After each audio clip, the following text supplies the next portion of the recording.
everybody, and welcome back to the Barely Bookish podcast. Today we are continuing on with more Frankenstein, and I am once again joined by Allison and Becca. Hi. Hello. We are on chapter 8. Of volume And, 2. our, what? Of volume 2. Yeah, volume 2. And our boy is struggling. He had a very failed attempt at trying to make besties with these people he's been stalking.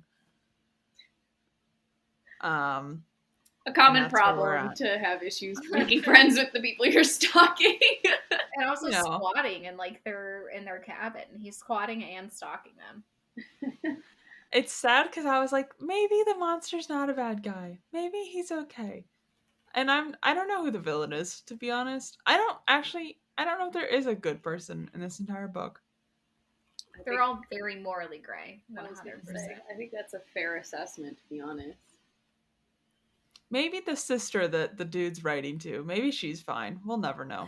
We just don't have any details about her and judge her. Do we ever? No, I don't think we ever find out. I don't anything think we about her. ever find out who she is. That's so funny. I forgot all about her and the dude writing her. Yeah, we're so far removed on this story. We're like, what are we in? 4th person? Yeah, because we're still getting the POV from the monster. But like second-hand POV because he's telling Victor about this, right?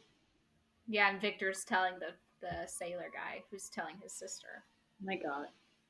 Crazy. A mess. It is a little hard to follow. It's very Inception. That's why when we started this book, and I was like, whoa, I do not remember that that's how this book started. Because I don't know if we ever loop back to them. If we do, I don't remember. We'll find out, I guess.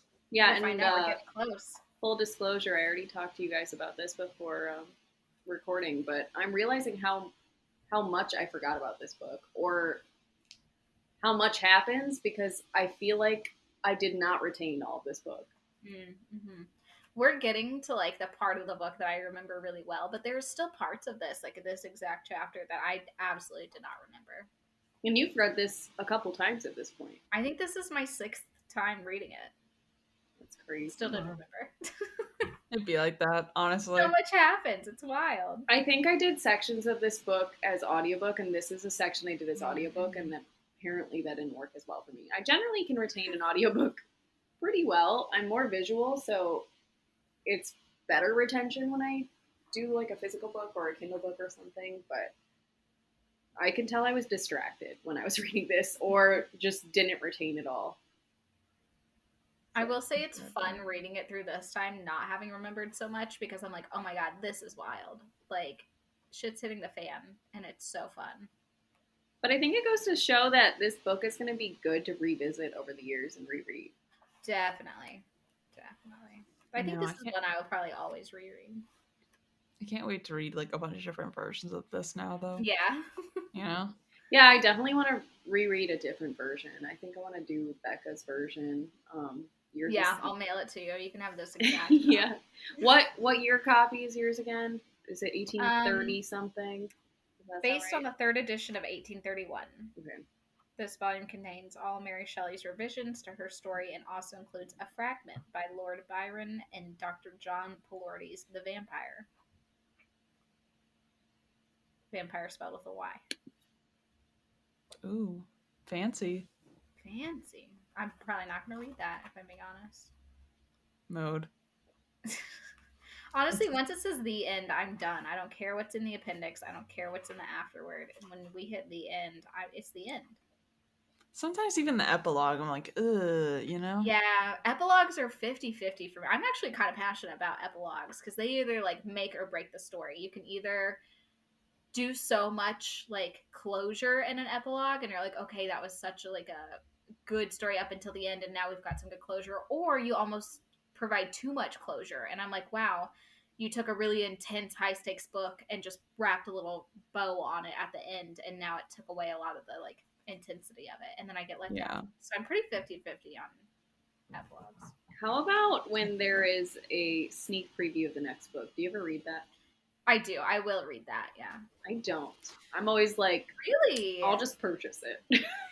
Wow. Or borrow it from the library. I don't know why. I'm always like, well, what's the point of the tease? It's just gonna make me want to buy it. It depends how long I'm gonna have to wait for the next book to come out. That is very true. I feel like a lot of times when that happens, the series is already out. So I'm like, I'm gonna buy the next one anyway, or whatever, or borrow it.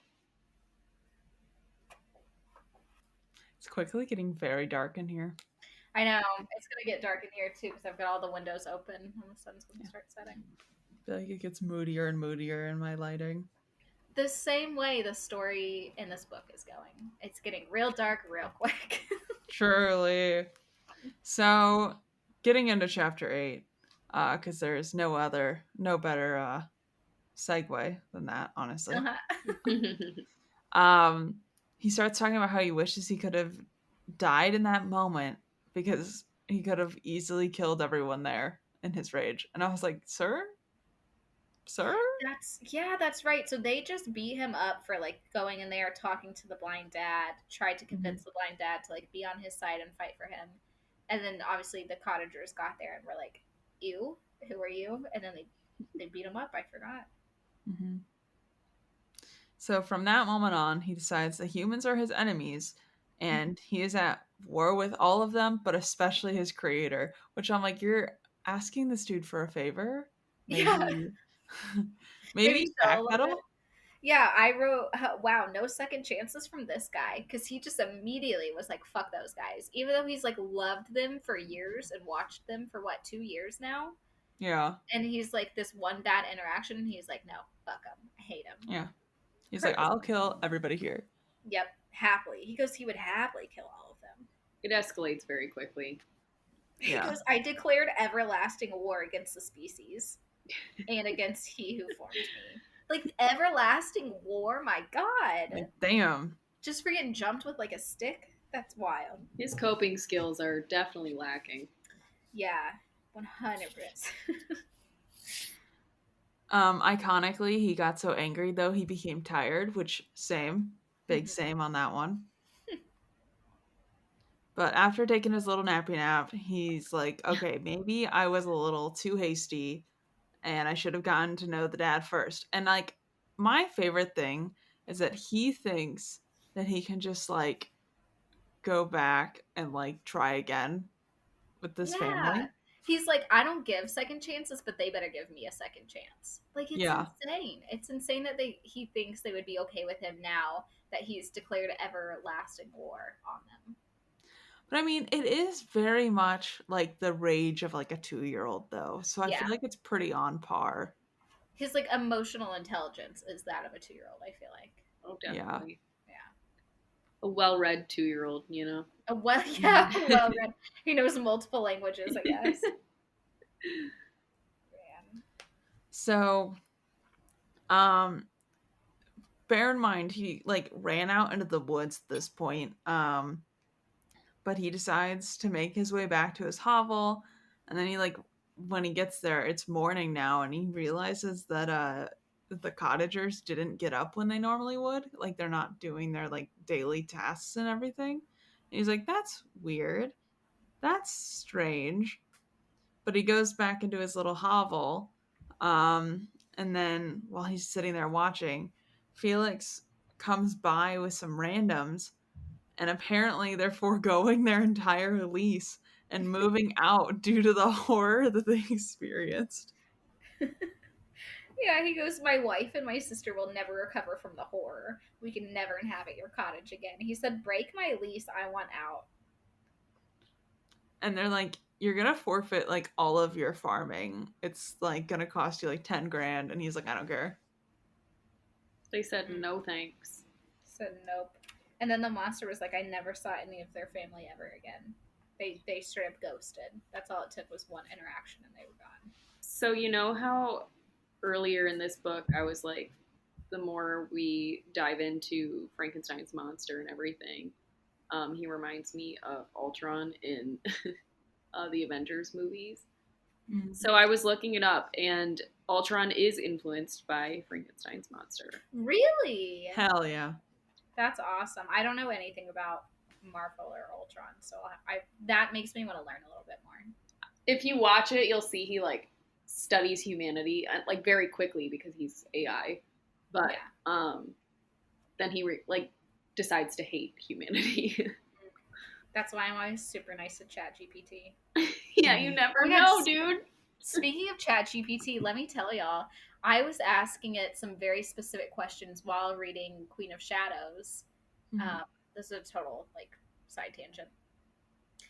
Because I was confused about who was who and what was going on because I'm taking breaks in between each book, and it got some very, very important facts wrong about the books. And there was a part that I was reading and I'd asked a question and it said no, that does not happen, it doesn't take place. And as I was reading it, it was taking place. And also it was hell bent on telling me that Kale's dad was dead and Kale was just talking to one of his dad's advisors the whole time. And I'm reading the book and I'm like, no, he's sitting with his father. And ChatGPT was like, no, his dad died before the entire book series started. And I'm like, I think you're wrong because he's sitting here talking to him. So I'm like, damn. Confirm, incorrect. Yeah, ChatGPT was not on it, which kind of shocked me that it could be wrong on something so simple, ChatGPT, all the AI software kind of lies a lot. Fun fact. Interesting. It was dead wrong about this book. I even think I made a note in Queen of Shadows saying this is what ChatGPT got wrong. That's funny. So whenever we get to it, we compare notes, I'll flag that part. Yeah, sad. I put a little frowny face when he said he never saw any of the DeLacy's ever again. And then when he realizes that he goes, when my protectors had departed and broken the only link that held me to the world, he started feeling, he was for the first time, he started feeling revenge and hatred and started leaning towards injury and death. And I was like, that's scary that when somebody leaves him and things don't go his way, he just full on got angry and jealous and was like, I'm going to get revenge. Yeah, he's volatile. And then he 100%. Placed bombs all around the cottage. He blew up the cottage. That part I did not remember. That was a part that I was like, what?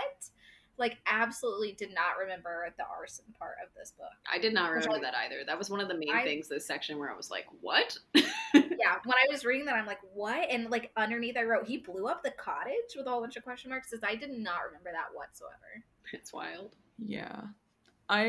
It's honestly, the way it's from 0 to 100 with this dude is so funny to me. 0 to full on crazy. He said whenever it exploded, it produced a kind of insanity in his spirits, and he grabbed a branch and lit the branch on fire and then danced around the burning cottage with this flaming branch. That's crazy. That's insane. Also, he's a dancer now? Come on. Twinkle toes. But also because he's never seen anybody behave like that, because all of his thoughts and behaviors have been so based off of human interactions that he's observed. This is clearly not a behavior that he's seen before. This is just purely coming from him, Mm-hmm. Crazy. After this, though, he decides that apparently, I forgot to mention, well, I might have mentioned it in a previous episode, but he had stole Victor's book after he fled. So after this, he finds out that his creator was in Geneva, or from Geneva, so he's like, well, I guess I'm gonna go to Geneva, which this has got to be a decent sized city. I'm shocked how quickly he found him. Also, does Victor ever notice that his journal is gone? No, literally no. This man just remember he fled from his apartment for weeks, right? Well, his avoidance behaviors are off the charts, so I'm not shocked. But at the same time, you did this crazy thing and just left behind everything? Wait, but let's talk about what happens to the monster on his way to Geneva, because that's the other part of this book that I absolutely did not remember. Yeah. Where he's hanging out by a stream, right? Oh, I did not remember this part either. So, my notes are basically, one, I have to mention, all he feels towards his creator is hatred, and he's like, gotta go anyways. He decides to only travel by night, but one day he's going through the woods, and he's like, man, you know what? I'm gonna travel during the day, and suddenly his seasonal depression was cured. He's like, life is good. Things are better. There's sunshine and birds, which makes me laugh because that is Me the too. same vibe I get whenever Yeah. I go outside after not leaving the house for 4 days. I'm like, wow. Life is good. Life is worth living. Like I literally have a half open like window in my office just so I can like look outside sometimes and like not be sequestered into the darkness and like deprivation that is this room sometimes, you know? So, mood. Yeah, felt him on that one. And then my next note was, "Oh Lord, we're about to get brother murder, aren't we?"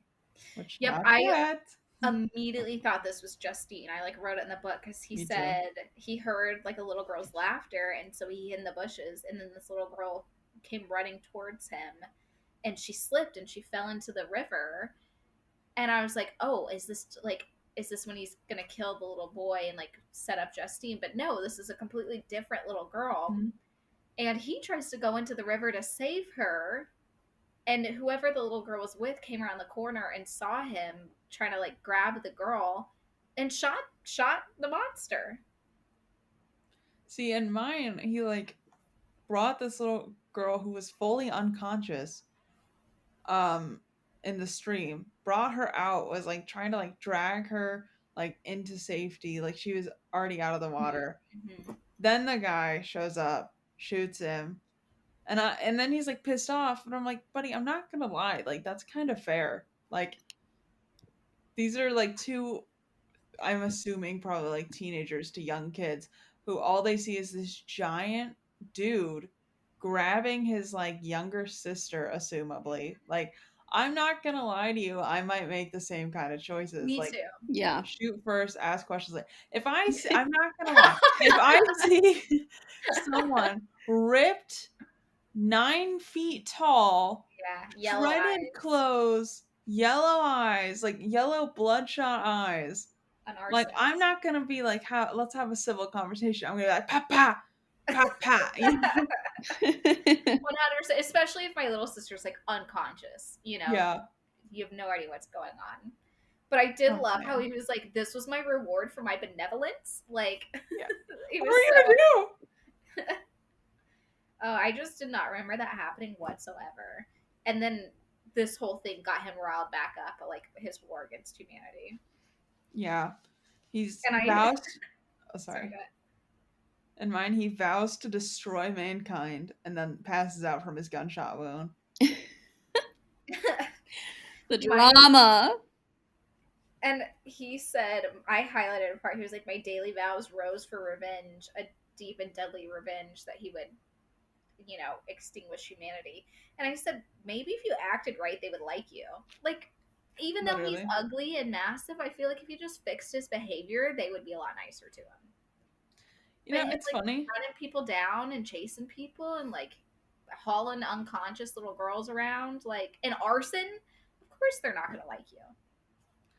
You know, it's Surely funny. he Have you knows ever better. seen that video? Or it's like, I guess it's like a meme now. But basically, this guy filmed a YouTube video and he said, "My genuine experience of like being ugly." And then like this girl commented and said like, and it's like a YouTuber, I guess. And she commented, and she's like literally not kidding. I actually think you're pretty attractive. And then they Yes. got married. Yeah, it's Aw. super cute. Yeah, that's Super all I'm cute. saying. There's Had something for Frankenstein everyone. not been a dick, or the monster not been a And dick, started a YouTube channel. started a YouTube channel. Oh my god, what I would do to watch Frankenstein's like journal entries, like a vlog from Frankenstein's monster. That'd be hilarious. Oh my god. I don't know though. He gets pretty dark here in like the next page. Or Yeah, but two. these early bits when he's like trying to discover humanity, that would have been so Yeah. funny. When he's super emo. Yeah. Yeah. He would have gotten demonetized so fast. Yeah. Absolutely. But the next part, we are right where it is. Poor little William came running around the corner, and we all know how that ended. Yep. After the few weeks of he passed out and somehow healed completely from his gunshot wound to the shoulder, didn't need stitches or anything, seems to be fine. Which, now bear in mind, this dude not only is jacked, tall, scary looking, He also has probably a giant gouge in his shoulder from this gunshot wound. Mm. Because I mean, he didn't pull the bullet out, so Rough go. yeah. He then I just need a word picture that so you guys have this visual in your mind. He's serving a very grunge look right now. Very grunge, very no Straight out of shower her teenage boy. stairs. What'd you say, Becca? She's serving wet grunge. I was saying hairstyle. Yeah. with a hoodie, jeans, and Docs.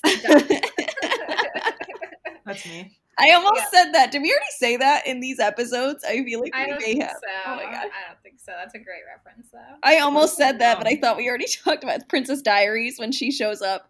To the grand ball. Yeah, and she's like all soaking wet. And she's like, she's doing a grunge look. It's the Teen Vogue correspondent. It's a really funny. She it's just like a one-off line. Yeah, she's like recording. The Teen Vogue journalist or correspondent or whatever has her little microphone, and she's like, she's serving a grunge look with wet hair, a hoodie, and Docs. And then Lily goes, "Why did we not dress like her? We look like idiots." Yeah. Honestly, that can describe me every single day of my life. No. I love that. I love that movie. That was a good movie. I haven't seen it in like a few months. I watched it like 2 days ago. I love that. So he makes it to Geneva, and when he gets ready to sleep, a little kid ran up to him, and he decided that he was innocent enough that this child could be his friend. And I was like, Jesus Christ! There's Like, a lot of problems this with this. kid knows. He literally was like, "This kid knows nothing of the world. He won't be scared of me." That's not how this works. In fact, the kid's probably going to be the most scared of you. That is the most predatory thing that he said in this entire book. Literally. Yeah. It's fucked up. So in the corner, I write, he was talking about the little boy, and I go, like, he is so scary. That's what I wrote in this book. Because he's genuinely terrifying at this point. yeah, he grabs the kid, threatens him, and then gets upset when he screams. He literally tells this kid that you will never see your family again. You're gonna be my friend and my friend only. I was like, what? Predatory. Yeah, and then when the kid's like, "Oh, my dad's a Frankenstein," he's like, "All right, time to die." Yeah, he was like, "My papa is M. Frankenstein. He will punish you." He literally goes, "Do you know who my father is?" Like, he wrote that card. Bother with you about this. And then the monster was immediately like, "A Frankenstein, you're the enemy," and was like, "You'll be my first victim." Word for word said that to this little boy, "You'll be my first victim," which is not true because he's had many a victim at this point. Yeah, i.e., arson. Yeah. The house was a victim, honestly. Yeah, I'm counting the house as a victim. What did that cottage do to you? Also, he left a fire going on in the woods when this book first started, so that forest probably burned down. Yeah. 100%. To be fair, his creator just created him and like took a nap afterwards. Yeah, true. This monster is Smokey the Bear's #1 enemy. I'm trying to remember where it was. Mm-hmm. I was trying to remember where it was because literally the other day I was at like a convention and I saw like a Smokey the Bear like stand. Love him. Was it Comic-Con, I think? They had like the Forest Service out there and there was like a Smokey the Bear thing. I was like, at Comic-Con? Okay. I love that. I love me some Smokey. I almost got a Smokey the Bear tattoo. Almost. Respectful. But then I was like, I don't want, you know how things happen, bad PR happens. I'm never gonna get like a figure tattooed on me, just in case. Not even Bucky's, those. Absolutely not Bucky's. I can strongly say that. Hell no. I saw a tie-dye Bucky's sticker today, and I don't even know where the closest Bucky's is. My neighbor's dog today had a Bucky's collar on. It's so funny because I went to Bucky's because everybody was like, it's the best thing in the world. It was the best thing in the world. I'm like, this Wawa's better. Like, I don't understand. Bucky's We're is just getting a culty. Wawa down the street, apparently. I know. Never been to one. Bucky's is culty. I've seen a video of Lenny Kravitz walking around at Bucky's. I'm like, what world are we in? I do love Lenny Kravitz. Me too. I don't know who that is. Oh, he's hot. He's real You have to hot. tell me, like, who he was in a movie and like. Oh, I can tell you. He's he doesn't look quite as hot in this movie, but he's the fashion designer in Hunger Games. The one who like he Oh, sure okay. is. I forget Lenny Kravitz has acted. I only remember his music. He's so much hotter in real life though than that movie. So hot. He's unbelievably hot, and he his daughter is Zoe Kravitz, which is who's beautiful, and she's engaged to. She was dating Jason Momoa for a really long time, I think, and now she's engaged. To No. Jason Momoa was married to her mom. Yeah. That's it. Zoe Kravitz is with what's his name, Channing Tatum. Oh, that's right. They're engaged, I think, at this point. Mm. But Lenny Kravitz is aging like a fine wine. Like, he looks like great. A fucking fox. It's unbelievable. Yeah, he's hot. He is a stud. 10 out of 10. Love me some Lenny. While you're looking, I do want to bring up a paragraph that I highlighted because I just wrote "what the fuck" by it. He goes, "I gazed on my victim, and my heart swelled with exultation and hellish triumph. Clapping my hands, I exclaimed, 'I too can create desolation. My enemy is not invulnerable. This death will carry despair to him, and 1,000 other miseries shall torment and destroy him.'" Like, what a fucked up thing to say and feel after you've just killed a little boy. That his heart exulted in triumph, and he's like, "I too can create desolation." That's psychopathic to me. I'm like, there's no redemption from that. So then he after killing his brother, he steals the necklace because he's like, "Man, your mom's hot," which, like, okay. So then after he's like, "Okay, maybe I should have like this portrait of this random woman," and so he just like throws it into the pocket of some random girl passing by, which, first of all, chaotic that he was able to just like pass by and like reverse pickpocket this woman, which is Justine. Wait, this is not at all how mine goes. Really? How's yours? Yeah, explain yours a little bit more though. Mine, I wrote very vague notes, but it basically was just like she was passing by and he just like put it in her pocket as she passed him. No, mine is let me read just a tiny bit and make sure I'm like. I know, I feel like I should go grab mine and make sure I'm not wrong. Okay, he said he left the spot of where he committed the murder, seeking a more secluded hiding space, and found a barn which appeared to be empty, and then he saw a woman sleeping on some straw and realized she was young, and then he goes, I bent over her and whispered, "Awake, fairest, thy lover is near. He who would give his life but to attain one look of affection from you. My beloved, awake." So he finds Justine asleep in this barn, which she said she spent the night in the barn looking for William, and so the monster came in, stood over her, said, "Wake up so you can like look at me one time with love before I kill you." And he said Justine stirred, and then hold on. She indeed awakened. And then he got scared that if she woke up and saw him, she would know that he was the murderer. And he knows if she proclaimed him as the murderer, she shall suffer. The murder I have committed because I am forever robbed of all the things she could give me, she shall atone. The crime had its source in her, be hers the punishment. So he's saying if she wakes up and calls me the murderer, I'm going to kill her and it will be her fault. Which is like so massively fucked up. Yeah. So instead of waking her up and doing that, he put the locket on her breast and framed her for the murder of her brother. Why? Yeah, not at all how ours goes. That's crazy. Wow, that's such a massive difference to happen in two different versions. Because I'm like, the thought of a monster standing over me while I'm sleeping, saying like, "Wake up," or "If you do wake up, I'm gonna kill you." Like, worst nightmare. He's fully gone like evil at this point in my mind. Well, and he blames everything on everybody else.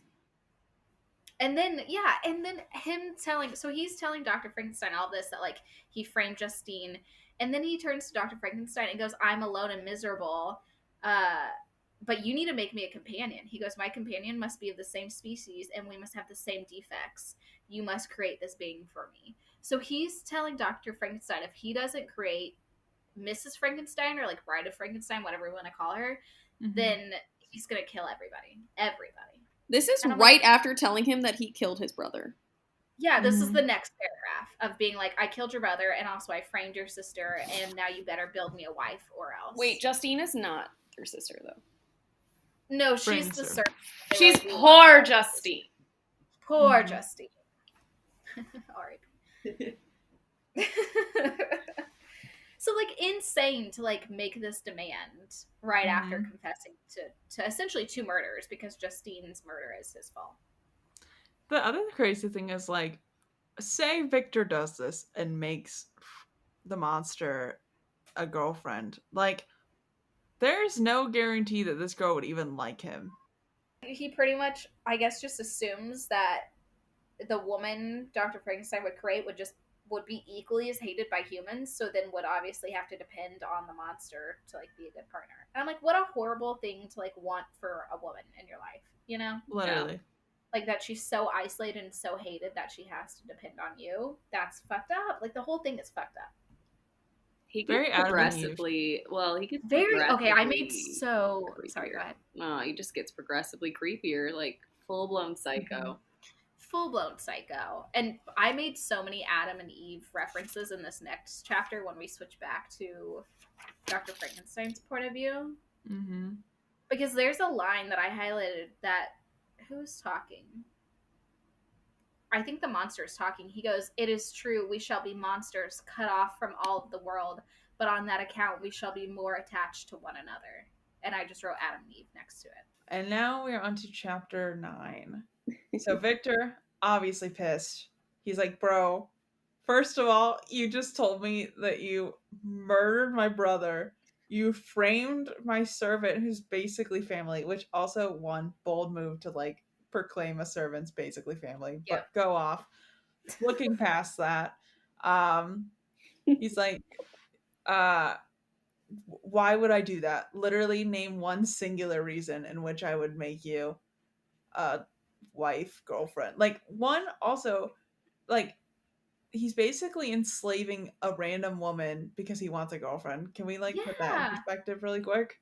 Like this woman that he wants Dr. Frankenstein to make would have no choices in her life, No. right? She would just have to be with the monster. And like, we already have too many poor women in this book. We do not need to build another one just to be another person who suffers. Can we talk about how this whole thing is so Darcy's first proposal? Yeah, where he insults everything. Yeah. He's like, "I hate all of humanity. I killed your brother. Make me a wife." Now, give me what I want. Give me a girlfriend.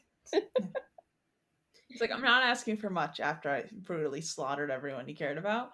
All I want, baby mama, you know?" We went from Baby easy bake mama. boyfriend to easy bake girlfriend real quick. Literally. Terrible. So, the monster's like, "The only reason you're not making me a girlfriend is because you're malicious and you like seeing me miserable." Which, like, King, I don't think that's the only reason, but okay. I was shocked that Dr. Frankenstein was like immediately no, because I'm like, Yeah. Dr. Frankenstein, you got some questionable ethics. Like, I thought he would have considered it a little more at first, you know? Yeah. I just think the funny thing to me is, like, also putting into point of view that Victor Frankenstein's telling this story. Do we think there might Okay. Do we think that there's a small possibility that realistically he's trying to make it seem okay that he created 2 of these species? He's like, Yeah. "Well, he was gonna like kill more of my family. So I had to, you know, it's not that I wanted to make myself a girlfriend. It just so happened that the monster wanted a wife. Like, he's literally just living in like he's like, well, everybody tells me I have to have a wife, and honestly, my sister cousin was just not cutting it for me, so I needed a fucking 9-foot Amazonian woman to like really set this in for me, you know. It's crazy. And Victor I feel like Frankenstein, Dr. Frankenstein takes no accountability. he said uppies. No accountability at all. It's hard because it's like he's so unreliable, and we're also getting this through like 4 different versions of like this story being told, that it's like, is this the truth? I don't know. That's the thing that gets me in this book completely. The whole time I'm like, who's telling the truth here? And how much of this is jaded? Mm-hmm. It's very he said, she said. Well, also it's just he said because there is no female perspective or presence in this book. Yeah. Which is kind of crazy coming from Mary Shelley, who was like clearly ahead of her time. Which she also had to think too is like, this is like her reflection on society, right? So Yeah, she's I think this also is like, intentional. yeah, showing that literally no woman in this book has a single choice in their life whatsoever. Yeah. Much like how no woman had any rights or choices in the time period this is written, or really now, but you know, whatever. Exactly. Yeah. No, she did a good job of making sure that the women had no chance. So he then tells Victor, he's like, if you don't make me a wife, I will destroy everything you know and love. Like, I will tear your world apart. I will shred everything that you care about. Your homes will be destroyed. Your lands laid to waste. And I'm like, all right, chill, you're fine. There is So no question that the monster is not a good entity at this point. Yeah, I feel like we fully solidified the monster is evil. Yeah. which makes me sad. I was hopeful. I know. We really were rooting for him there for a bit. We even questioned if he was the one who killed William. I know. But clearly, I mean, he confessed. So Victor is somehow, this makes him soften to the idea, the war crimes that the monster would create. He's like, maybe if there's another one, you know, they'll cancel each other out, which is very funny to me. And then he's like, don't worry, buddy. I'll go live in the wilderness with my girlfriend. You will never see me again. Like, it'll be fine. And so Victor's like, okay, I guess. And the monster's like, okay, but I'm gonna watch you the whole time and make sure that you progress, and I will find you when it's done, which is wild. And then he like disappears down the mountain. Terrifying. Terrifying. I picture him like also... Smeagol crawling or Gollum crawling. Yeah. That's and funny. then... I picture him running like Tarzan, where he like has his fists on the ground, you know, very like. But Tarzan's a good guy. But Tarzan's a cutie. Yes. I've actually heard that apparently we can run faster if we did it that way. I don't like that shit. I don't want to see it. I don't want to see it either. I think there is some sort of society that still walks like that. Not for me. I swear I saw this in some formal education setting.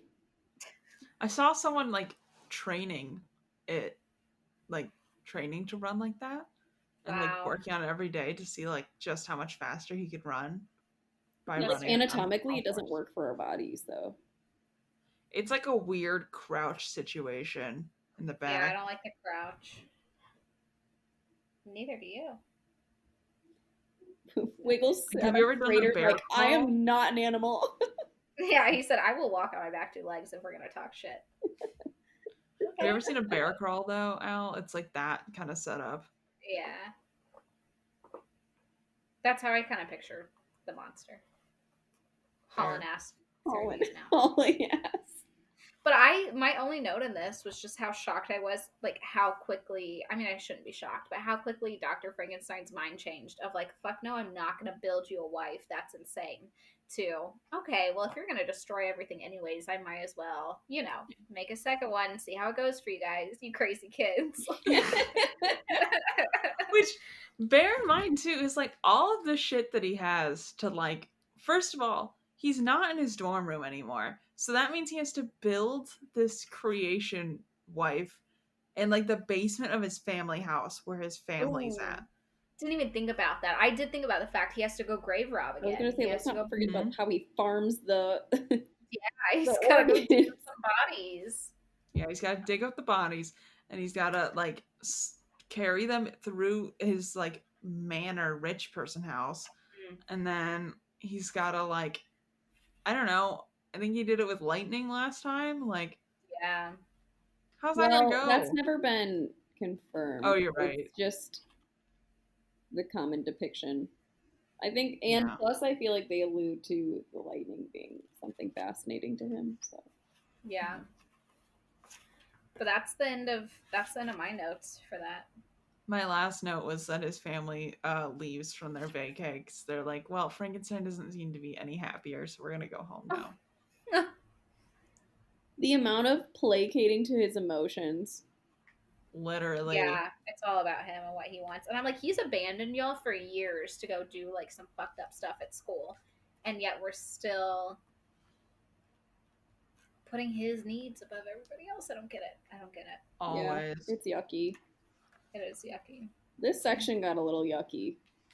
Yeah, things get dark. Things I do remember this next. I remember most of volume 3, I think, and it gets crazy. Shit really goes crazy. For I think sure. Claire Fall comes back. I know, things get wild. I'm excited. I'm excited to finish this. Boy toy Clairval. Truly. Henri. Henri. We love Henri. But that is all we have for this episode. So I am excited to talk about more going on. I am excited to see where this book ends because I feel like at this point I'm like fully ventured into the unknown. So anything could happen. Anything's an option. But we will catch you all right here in 2 weeks, same time, same place. Bye, everybody. Bye. Bye.